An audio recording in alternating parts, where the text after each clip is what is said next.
This is English shorthand dictation number 205 and the dictation speed is 160 words per minute. Ready? Start. Sir, I am glad to find such a general support accorded to the measure which I had the pleasure of moving this morning. The words of criticism which had emerged are indeed surprisingly few, and most of them came from my honorable friends, Mr. Miller and Mr. Joshi. My honorable friend Mr. Miller said that it was necessary that the government should give more information with regard to the measure. I shall always be glad to give him whatever information he wants if he would kindly let me know the points which are troubling his mind. With regard to the other question which he raised, namely that in his mind there appeared a certain discrimination between the rates we were paying under the War Injuries Ordinance and the rates we proposed to pay under the present measure, I fear he is laboring under a misapprehension. That is because, as I tried to make out, the object of this measure is really to equalize the position of those who are covered by the War Injuries Ordinance and of those who are going to be covered by the present measure. As I pointed out on examination of the rates we offered to the war injuries victims, we found that those who drew rupees 24 and above only got relief, and those who drew rupees 24 and below got compensation. What we propose to do now by this measure is to give compensation to those who stand above rupees 24. Therefore, my honorable friend will see that far from creating a position which will be called discriminatory, we are really equalizing the position of all workmen to which both these measures are going to apply. I quite appreciate the point that my honorable friend Mr. Miller made, namely that this measure is restricted to a certain type of workmen or certain classes of workmen who are defined in clause 5. That is quite obvious from the provisions of the bill itself. But as I pointed out, there are two circumstances.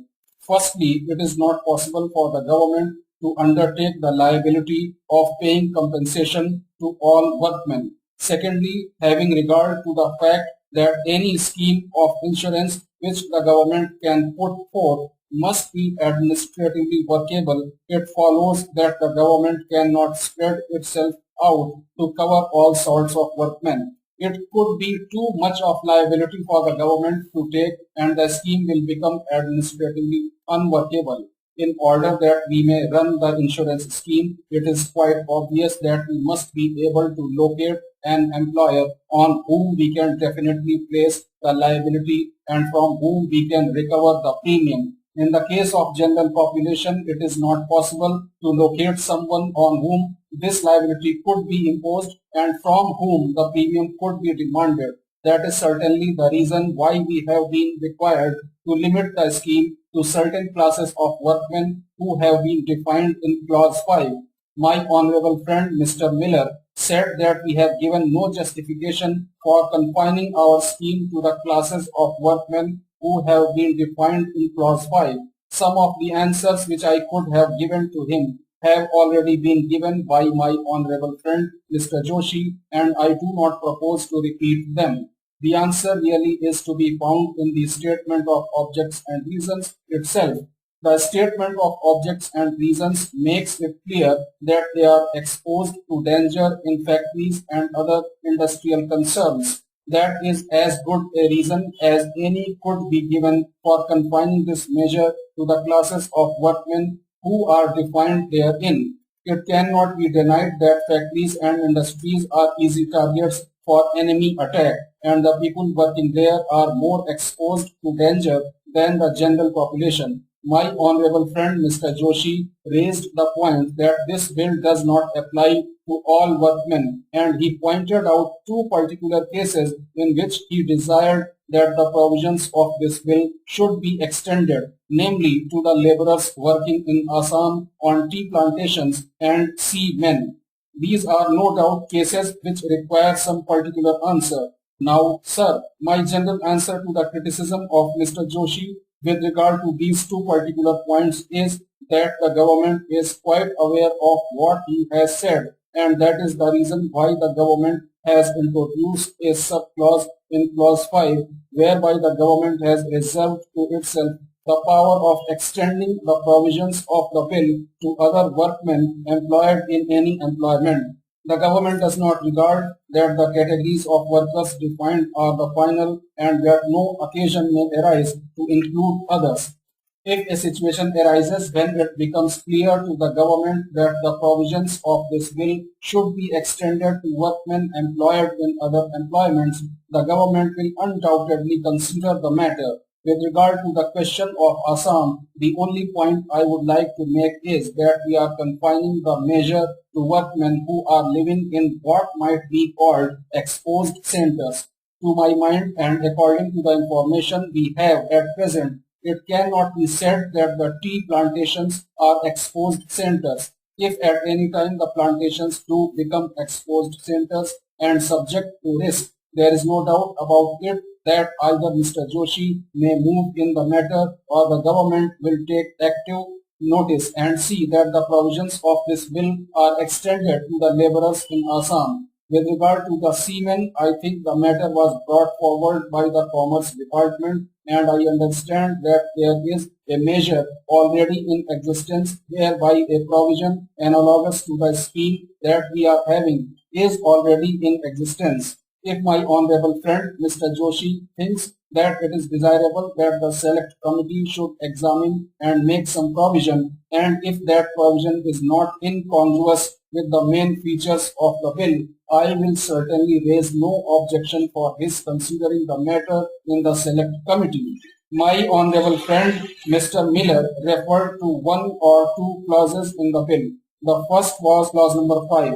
To that I have given my reply that the government has deliberately introduced that sub-clause by way of caution because the government thinks that the expedience may arise whereby the provisions of this bill may have to be extended. The other section to which he referred was section 10 of sub-clause 3. His point of criticism was that by this provision the government proposes that if any balance is left out of the fund, the excess will be paid into the general revenues. I understood Mr. Miller to say that this policy of the government of India was not justified by the circumstances of the case.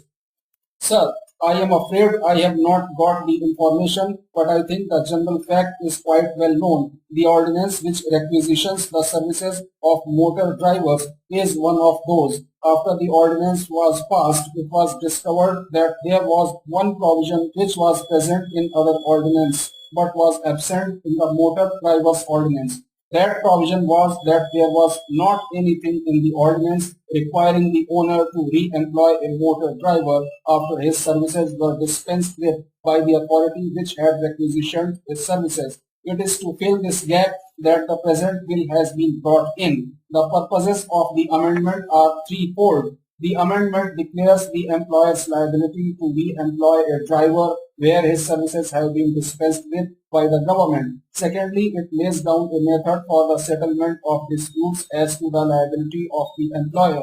The bill provides reference to authority nominated by the provincial government on their behalf.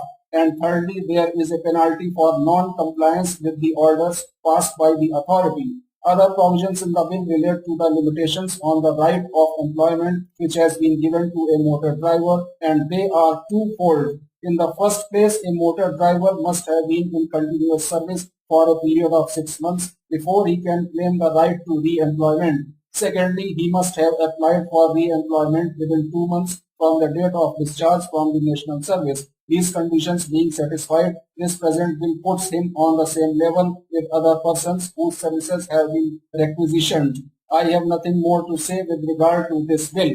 With regard to the observations which have fallen from my honorable friend, I am bound to say that he has really given a very big and a dark color to what is likely to happen when an employer is called upon to reinstate his former driver.